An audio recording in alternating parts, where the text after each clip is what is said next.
How do you approach God? How do you start your prayers? For so many of us, we like to talk about the mess that we find ourselves in, and we ask God, fix this, or God, these are my needs, can you meet them? Right out of the gate, we give him our laundry list of concerns, requests, ambushing him with all of our petitions. And so prayer for us is a means to an end, and that end is usually us. And so the problem is the self becomes the priority of prayer while God is pushed aside to the periphery. Prayer has a way of being given the wrong perspective because we see prayer in our way instead of seeing prayer God's way. And so when what we expect to happen in prayer doesn't happen, we blame prayer as being quote unquote broken. But as you study the Lord's Prayer and you dive deep into the Lord's Prayer, you'll get to see the structure, the order, and the flow of the Lord's Prayer communicates what Jesus teaches to us is the priority of prayer, God, and not us. God has established priorities for everything we do in life, including prayer. And the Lord's Prayer has so many lessons to teach us about prayer. But we often miss out how the Lord's Prayer helps us to put first things first. And the first part of prayer is not the petitions of the heart, but the preparation of the heart. The best way to prepare the heart for prayer is to prioritize God's petitions. And one of the things that happens to our hearts when we prioritize God's petitions is we acknowledge God for who he is. We acknowledge God for who he is. This means recognizing who God is even before we ask, God, this is what I want to receive from you.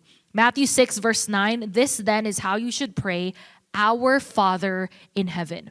Now this is a beautiful balance reminding us that God is not just Father who is personal, God is King who is powerful. He has his eye on everything all the time, and yet when we call upon his name, we have his full attention. You can see this balance in Isaiah 57, verse 15. The high and lofty one who lives in eternity, the Holy One, says this, I live in the high and holy place with those whose spirits are contrite and humble. I restore the crushed spirit of the humble and revive the courage of those with repentant hearts. You see, our God, who lives in the high and holy place, is the same God who restores the crushed in spirit. There is eminence, meaning God existing in our world through Jesus. The Word became flesh, God Emmanuel, God who came near to us. But there is also transcendence, God who is above and beyond our world. There is both intimacy and distance. And so as we acknowledge who God is, we are reminded of both God's goodness, but also his greatness. The idea of giving God reverence was not unfamiliar territory to the audience of Jesus at the time. In fact, it's when Jesus prayed, Our Father, that was truly mind-blowing for his listeners. But our problem nowadays is that we have become so overfamiliar with the name of God that it has led to a kind of passiveness and disrespect for the holiness and truth of God.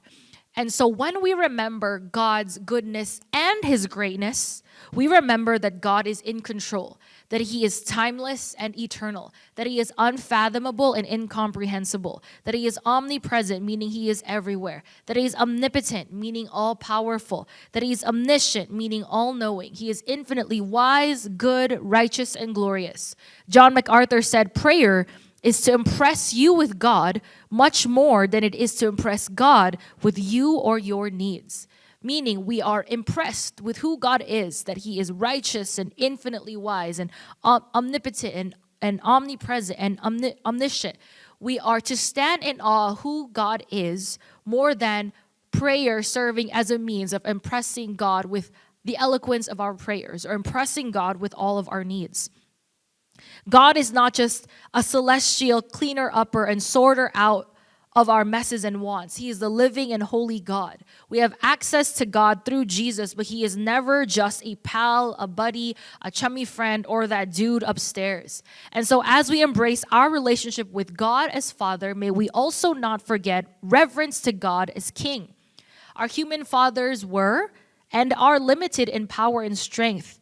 But our God who cares about us lives in heaven and has infinite resources at his full disposal to fulfill that care. And that's why there is a story of a woman that was going to Timothy Keller's church, Pastor Timothy Keller. And she said this: before, I would run right to my prayer list, and the more that I went through all the problems and needs that I have, the more anxious and burdened I would get. Now that I've started spending time thinking about how good and how wise God is and how many prayers he has answered of mine in the past. So when I get to my own needs, now I can put them in the hands of God, and I feel the burden coming off of me rather than on me. If you remember how David approached Goliath and did so not by standing in fear against this giant in front of him, but remember the faithfulness of God. Saul was saying, you're just a young boy, and this Goliath has been a warrior all his life. But David found reassurance in the faithfulness of God and how he had delivered him in the past. 1 Samuel 17, verse 37. The Lord who rescued me from the paw of the lion and the paw of the bear will rescue me from the hand of this Philistine. Saul said to David, go, and the Lord be with you. Like the woman in Pastor Timothy Keller's church and David as he faces Goliath.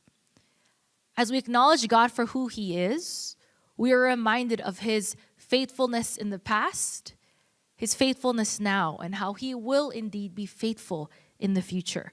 When we acknowledge who God is before we ask, then our prayers will begin with God and not us. Prayer is thus for the glory of God and not ours. John MacArthur, prayer is not so much to gain for us what we think we need, as it is to give to God an opportunity to manifest his glory. The deliverance of David was for the glory of God. When the woman in Pastor Timothy Keller's church recognized who God is, all of that was to make manifest the glory of God. He continues, prayer is for God. Only incidentally and as a byproduct is it for us. Putting it in plain terms, we might pray this prayer this way. Our Father who lives in heaven, who loves us and cares for us, and who has in heaven supplies to meet our every need. May who you are, your identity, your character, your nature, your attributes, your reputation, your very being be known, praised, and glorified. When we prioritize the petitions of God, we learn to acknowledge God for who he truly is. Not just a good Father, but a great God.